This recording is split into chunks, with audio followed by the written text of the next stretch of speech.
Alors, dans cette vidéo, on va comprendre en fait toutes les dérives qui s'opèrent aujourd'hui par rapport à la division entre l'ego, c'est-à-dire les désirs séparés de la volonté universelle, et la volonté universelle elle-même. Donc, on va faire un petit retour aux fondamentaux.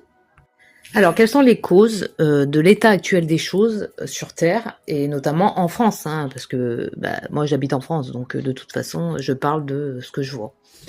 Alors, pour comprendre toutes les dérives qui s'opèrent aujourd'hui, on va faire un petit retour aux fondamentaux pour comprendre. Donc, rappelez-vous de l'histoire du fruit de la connaissance dans le jardin d'Éden. Alors, juste pour faire une petite parenthèse, hein, je ne fais partie d'aucune religion, mais cela ne m'empêche pas d'aller lire certains écrits qui ont quand même une certaine importance, qu'il ne faut pas négliger, hein. C'est important de le lire, d'aller voir à droite à gauche, de faire des recherches, de ressentir surtout à l'intérieur de soi aussi comment ça résonne, ce que ça dit, si c'est juste et tout. Mais bon, de toute façon, il y a beaucoup de choses qui sont fausses, mais il y a aussi énormément de choses qui sont vraies. Donc après, c'est à vous de faire le tri. Donc petite parenthèse fermée. Donc on va se rappeler là de l'histoire, parce qu'on va retourner au début.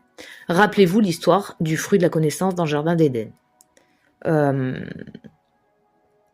Tout ça, en fait, il faut bien prendre conscience que c'est symbolique, hein. Le jardin d'Éden, en fait, pour moi, dans ma vision des choses, dans mon interprétation des choses, c'est pas un lieu précis, mais c'est en fait notre propre terrain intérieur. D'accord?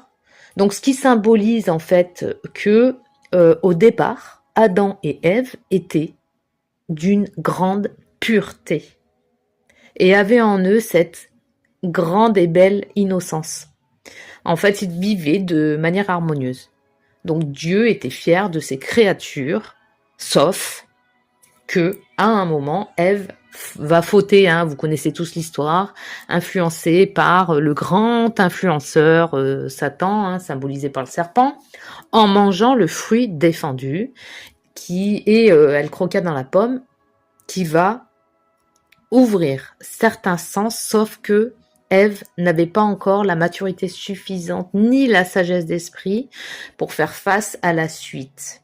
Donc on va voir plus loin ce que cela a engendré, mais avant, j'aimerais quand même prendre un petit exemple qui pourrait donner un aperçu de ce que symbolise cette fameuse pomme. En fait, alors là, je vais vous dire moi par rapport à ce que j'en retiens, enfin ce que j'en comprends. En fait, imaginez-vous que ce serait, donc cette pomme, hein, comme si, à 11 ans, vous preniez de la drogue dure, genre LSD.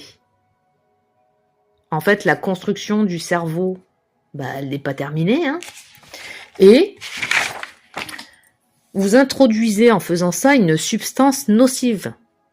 En plus, vous désobéissez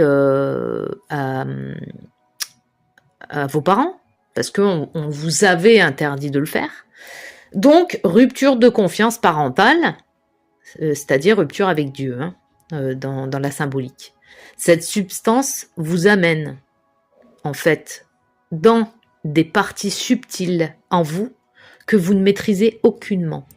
En fait, c'est comme si vous ouvrez des portes interdites, des failles, ce qui crée comme une sorte de scission, de chaos intérieur, un grand désordre, et ce qui engendre cette fameuse séparation, en fait, hein, ce qu'on appelle le bien, le mal, la dualité, donc les conflits, la chute de l'homme et la naissance de l'ego. Cette partie qui, si elle n'est pas maîtrisée, l'ego, elle veut se faire en fait maître à la place du maître. C'est le moi. Créateur à la place du créateur. Ce qui engendre quoi? L'inversion des valeurs. On prend le bien pour le mal pour le bien. C'est un gros bordel, faut le dire. Donc l'humain rejette son créateur, donc Dieu, et veut fixer lui-même ses propres lois. Et c'est là où ça crée cette illusion de l'indépendance. Le discernement ne se fait plus selon la sagesse divine, mais selon les désirs, les pulsions et les intérêts personnels de l'ego. Donc si chaque individu coupé de la vérité universelle détermine seul ce qui est juste, la vérité devient relative, en fonction du contexte. Ce qui est bien pour l'un n'est pas forcément bien et bon pour l'autre. En fait, nous ne sommes plus là dans une vérité universelle, qu'on se le dise. L'absence d'une boussole commune, c'est-à-dire Dieu, entraîne immédiatement, par rapport à la chute, la mortalité, parce qu'avant, à l'époque, c'était vraiment... ils étaient immortels, hein, c'était vraiment cette belle et grande innocence, comme je l'avais dit dès le départ. Ça entraîne donc la mortalité, la perte d'innocence, l'homme découvre aussi la culpabilité du coup, la division, la relation avec Dieu se brise, ça engendre de la méfiance, la confiance se brise, de l'accusation, les gens se rejettent la faute les uns les uns aux autres, quoi. Donc, il y a un manque de responsabilité, il y a un manque de recul, voire même parfois une impossibilité de remise en question. Hein. Ça engendre des conflits interpersonnels et de la violence. Tout l'inversion des valeurs, en fait. Hein, l'inverse du bien. Tu as le côté le bien, l'harmonie, tout ça. Et de l'autre côté, la disharmonie, le bordel. Donc, il y a aussi, ça engendre de la condamnation, donc le jugement. Le jugement conduit tout droit à la séparation. Il y a l'apparition aussi de la honte. Il y a beaucoup aussi de personnes ou de familles qui se redonnent de génération en génération ce sentiment-là de honte. Et en fait, à quoi il fait référence, ce sentiment de honte? Il fait référence au péché originel, à la faute commise, en fait, de départ. C'est comme une inscription, un encodage, une mémoire, en fait. Hein. Et en fait, c'est ce qui engendre aussi la rudesse de la vie. Tu sais, le travail hyper dur, tout ça, là, la dureté. Hein.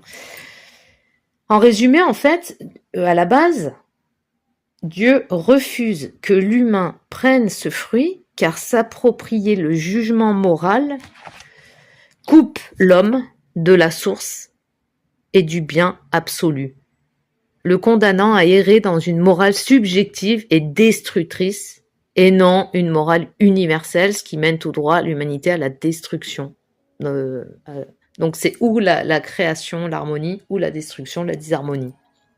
Ça, on l'avait vu dans la vidéo précédente. Je vous invite à voir les premières. De toute façon, faites les trucs dans l'ordre. C'est mieux. Donc voyons maintenant l'opposition qu'il y a entre l'arbre de vie et l'arbre de la connaissance. En fait, dans le récit de la Genèse, ces deux arbres plantés au centre du jardin d'Éden incarnent deux rapports différents à l'existence et à la souveraineté divine. Donc au centre du jardin, en fait, tu as l'arbre de vie. L'arbre de vie qui symbolise la source d'immortalité de départ, la dépendance filiale avec Dieu et le don gratuit de Dieu. Donc une vie éternelle unie. Et en face, tu avais à côté l'arbre de la connaissance qui a le pouvoir de fixer les normes, l'autonomie morale absolue et l'appropriation par soi-même, c'est-à-dire la séparation et la mortalité. Donc la dépendance vs l'autonomie. L'arbre de la vie représente l'immortalité reçue comme un don continu en restant uni à Dieu, alors que l'arbre de la connaissance du bien et du mal symbolise la tentation de s'approprier le pouvoir, de décréter soi-même ce qui est juste ou injuste. Et c'est là où il y a l'introduction du mal, du coup. Ça engendre le discernement prématuré. Manger, en fait, comme on l'a dit symboliquement, l'arbre de la connaissance, brise l'ordre, crée le chaos, et brise l'ordre des priorités. L'humain choisit la maîtrise morale avant d'avoir la sagesse spirituelle pour la porter. Donc là, on brûle les étapes. On fait n'importe quoi. Il y a l'interdiction d'accès. En fait, après la transgression, Dieu, qu'est-ce qu'il fait? Il chasse l'homme pour lui bloquer l'accès à l'arbre de vie. Vivre éternellement dans un état de rupture et de péché serait une malédiction infinie pour l'humanité. Et normal, quoi. Logique, j'ai envie de dire, du coup, pour l'histoire. Donc, comme vous le savez, si vous avez vu la dernière vidéo, on a dit que Jésus, par son acte sur la croix, a repris l'autorité sur l'homme. Donc, le peuple adamique, le peuple qui descend là de cette lignée de Dieu, de Jésus. D'accord? Donc, vous êtes sous l'autorité de Jésus.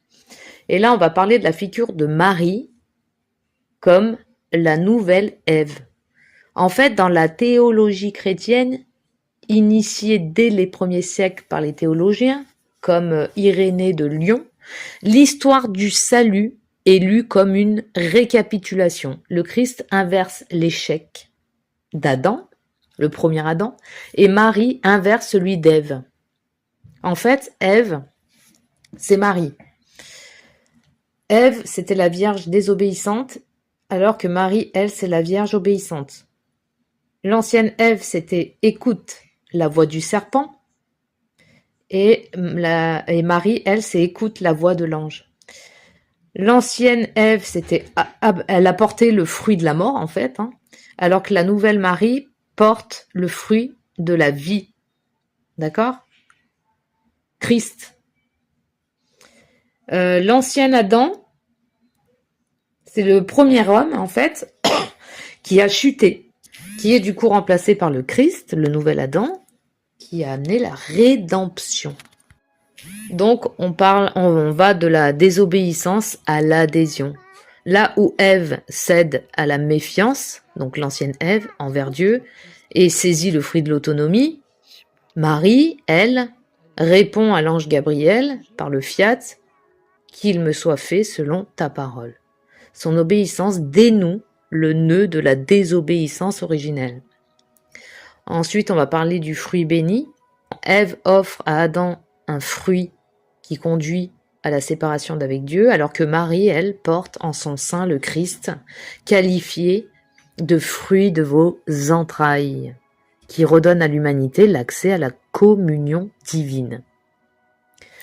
Et là, maintenant, on va parler de la femme de l'Apocalypse. En fait, dans l'Apocalypse chapitre 12, une vision montre une femme couronnée d'étoiles, en conflit avec un grand dragon, le serpent ancien.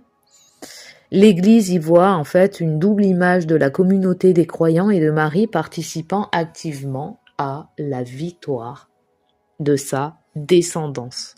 Alors comment le peuple descendant de Dieu peut-il aujourd'hui se sortir de tout ça?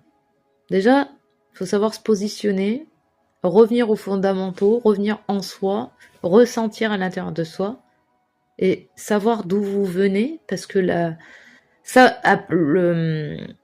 le fait de savoir d'où on vient nous permet de savoir où on va. Déjà, c'est une première chose importante. Donc, pour sortir de cette condition de rupture et de souffrance décrite par la Bible, la théologie biblique, particulièrement dans le Nouveau Testament, n'appelle pas à un effort humain de moralisation, mais à un processus spirituel de restauration. Donc, selon la perspective biblique, l'humanité considérée comme la création et la descendance spirituelle de Dieu dispose aujourd'hui de clés concrètes pour se sortir de tout ça et retrouver l'état d'Éden. Donc, c'est bien un état intérieur, un terrain intérieur. Opérer, en fait, dans un premier temps, opérer un retournement intérieur. Il y en a qui l'appellent la métanoïa. Ça veut dire changer de mentalité. Le mot grec, en fait, traduit par repentance, métanoïa. Métanoïa signifie littéralement changer de regard pour sortir de la chute. L'humain doit cesser de vouloir définir le bien et le mal par lui-même. Il faut qu'il arrête de vouloir tout contrôler, hein. Et de sortir de cette pseudo-illusion d'indépendance. Parce que si vous savez pertinemment que vous êtes sous l'autorité suprême de Jésus, alors, à chaque fois que vous voulez faire un choix ou aller dans une direction, c'est à chaque fois de demander d'abord, de suivre la volonté divine et non pas la volonté de l'ego. Il est là le truc qui est complètement piégeant, je sais même pas si ça se dit le mot, mais le piège tendu, c'est de ne pas savoir discerner si c'est vraiment des désirs de l'ego ou c'est vraiment cohérent et concordant avec cette grande volonté divine. Ça, c'est tout un travail de chacun. De toute façon, ça passe par la connaissance de soi, j'arrête pas de le dire, mais bon. Voilà. Donc, il y a aussi rétablir la confiance. Donc, il s'agit de troquer la méfiance envers Dieu, insufflée par le serpent, hein, contre une attitude de dépendance confiante, calquée sur la relation d'un enfant envers son père. Merde. Quoi? Donc, deuxièmement, s'unir au nouvel Adam. C'est qui le nouvel Adam? Là, le Christ. Cette énergie de christique que vous portez de toute façon à l'intérieur de vous. Vous pouvez dire j'y crois pas, je sais pas, c'est bizarre, j'ai du mal, ce que vous voulez, mais ignorer la vérité ne l'empêche pas d'exister. Donc bénéficier de la substitution. La Bible explique que l'humain ne peut pas réparer la rupture par ses propres forces. En s'unissant par la foi au Christ, le croyant quitte spirituellement la lignée d'Adam marquée par la mort et la honte, pour entrer dans la lignée du Christ marquée par la vie. Elle est hyper importante cette phrase, marquez-la même si vous pouvez quelque part. Et recevoir ainsi l'Esprit Saint. Cette force intérieure est présente comme l'antidote à la blessure du péché originel. Elle redonne à l'humain la capacité d'aimer et d'agir de manière juste, ce qu'il ne pouvait plus faire seul. Maintenant, on va voir, troisièmement, vivre la réconciliation au quotidien. C'est-à-dire, dans un premier temps, briser la honte et l'isolement. Adam et Ève se sont cachés. Si vous voyez, vous vous rappelez l'histoire, Adam et Ève se sont cachés. Se sortir de la chute aujourd'hui implique de vivre dans la transparence avec Dieu et avec les autres, en abandonnant les masques, les faux semblants, les fausses croyances, les fausses images que vous voulez donner aux autres, les fausses idées que vous vous faites sur vous-même ou sur les autres ou sur la vie en général. Il y a vraiment un retournement, ça passe aussi par la connaissance de soi, le changement de regard, tout ça. Et dans un second temps, de guérir les relations. La chute, en fait, elle a brisé le couple et la fraternité. Comme on l'a vu dans l'histoire de Caïn et Abel. Hein. La restauration se traduit en fait concrètement par le pardon réciproque et le refus de la domination de l'autre. Quand vous cherchez à manipuler, à dominer, à utiliser l'influence, le mensonge, vous n'êtes pas dans les forces christiques là. Vous êtes complètement de l'autre côté. Les compétitions, tout ça, c'est pas les forces christiques, c'est pas créateur tout ça. C'est destructeur.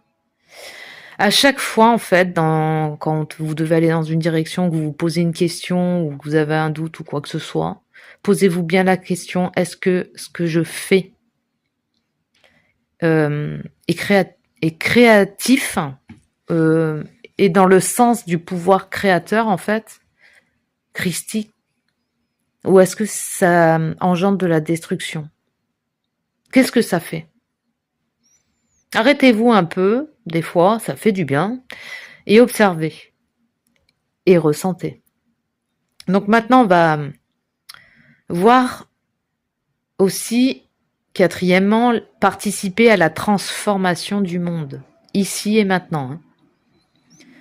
De devenir un travailleur, un travailleur, ou un travail rédempteur, et non plus un travail d'esclave, un travail qu'on n'aime pas, un travail qui est pas aligné avec vos qualités, avec votre plan, un travail rédempteur.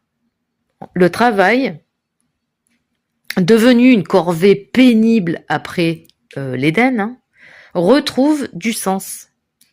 L'humain est invité à cultiver et prendre soin de la création non plus par égoïsme, mais comme le gestionnaire bienveillant de Dieu. Ça veut dire quoi? Ça veut dire que on n'est pas là pour faire du pognon, des bénéfices sur le cul des gens. Je suis désolée, je parle mal, mais à un moment donné, je pense qu'il faut placer les mots là où il faut. On est là pour déjà guérir les choses, changer les choses, cesser de vouloir dominer les autres, cesser d'influencer les autres, de contrôler pour arriver à ses fins, vous savez, tous ces trucs de l'ego là, ces travers. Et là, on est vraiment dans une gestion bienveillante, où on est là, on donne, on aide, on est au service en fait. C'est vraiment se mettre littéralement au service de plus haut. Et quand vous recevez l'information qui descend, vous faites ce que vous avez reçu comme information. Quand on dit la lumière qui descend, c'est l'information qui descend, qui vient du Très-Haut, de Dieu, de Jésus. Et sachez que, de toute façon, vous êtes sous l'autorité divine, puisque Jésus a repris l'autorité sur l'Adam. Donc, vous ne craignez rien. C'est pour ça qu'à chaque fois qu'il y a des peurs qui s'immiscent, c'est tout de suite les forces inverses qui tentent de vous leurrer. D'accord ?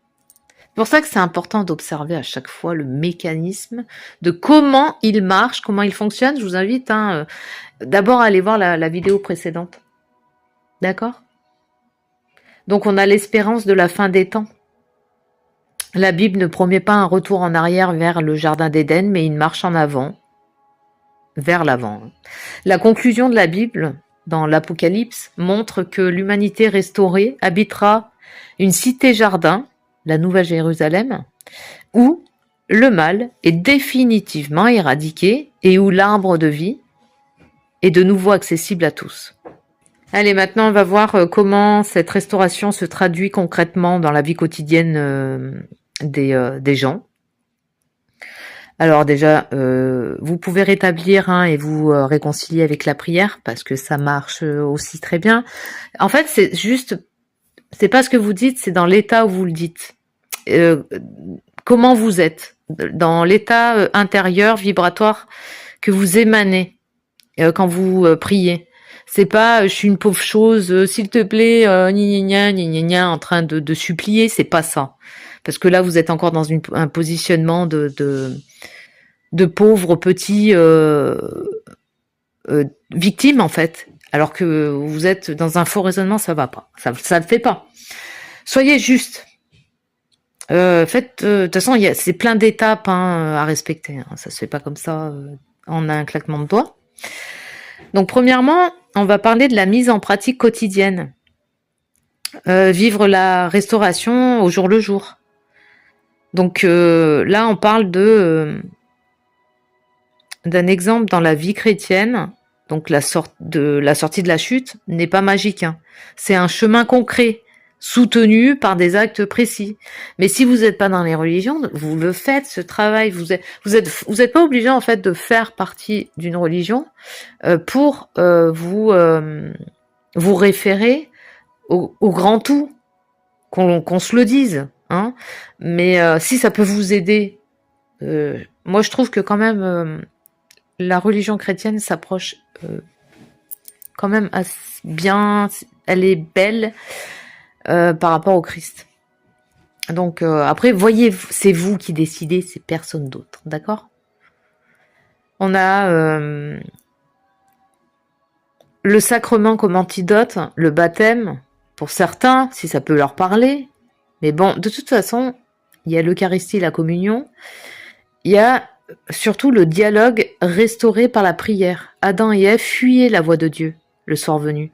Et la prière quotidienne est l'acte inverse. L'humain cherche activement la présence divine. Hein, il la fuit plus. Il cherche plus à tout vouloir contrôler par lui-même, par son petit ego. Donc il cherche vraiment activement la présence divine et réapprend à parler à Dieu sans peur ni honte. D'accord? Et sans se positionner en tant que victime. À un moment, c'est aussi ok, on a fait des erreurs, ok, on s'est laissé influencer, mais aujourd'hui, c'est que tu l'as vu, c'est super en fait. Mais moi, j'ai envie de dire, non, en fait, il n'y a rien à enlever. Toutes les expériences négatives par lesquelles on est passé nous ont permis de nous rendre compte et de nous réveiller en fait. Donc, il n'y a rien à enlever. Ça permet des choses bonnes derrière. Il y a aussi l'éthique et la transparence. Hein. Ça implique en fait d'abandonner les masques, les faux semblants, le mensonge. Parce que alors là, le mensonge, ça, pour se mentir à soi-même, ça, il y en a, ils sont forts. Hein. Et de toute façon, ça crée des brèches, ça crée des ouvertures, des portes ouvertes pour les forces adverses, elles adorent. Elles adorent. Se mentir à soi-même, après, ça implique que vous. Mais même si vous mentez aux autres, de toute façon, c'est qu'il y a une partie en vous qui vous ment, qui vous mentez à vous-même. Donc, ça passe par, on sort de la dualité, on passe par la réconciliation. On ose aussi, l'homme doit oser exposer ses faiblesses à la lumière, c'est-à-dire à Dieu, pour être guéri. C'est vraiment une réconciliation avec Dieu. Et on brise le cercle, en fait, de la dissimulation. Donc, réconciliation avec Dieu et Jésus. Ça veut dire que quand on prononce ces mots Dieu et Jésus, ben ça vous fait plus trembler sur votre chaise. Donc voilà pour cette vidéo qui... Ouais, bon, ben, ça va. 28 minutes, si vous êtes resté jusqu'à là, ben, franchement, bravo. Bah écoutez, moi je vous laisse, je vous souhaite une excellente journée et je vous dis à bientôt.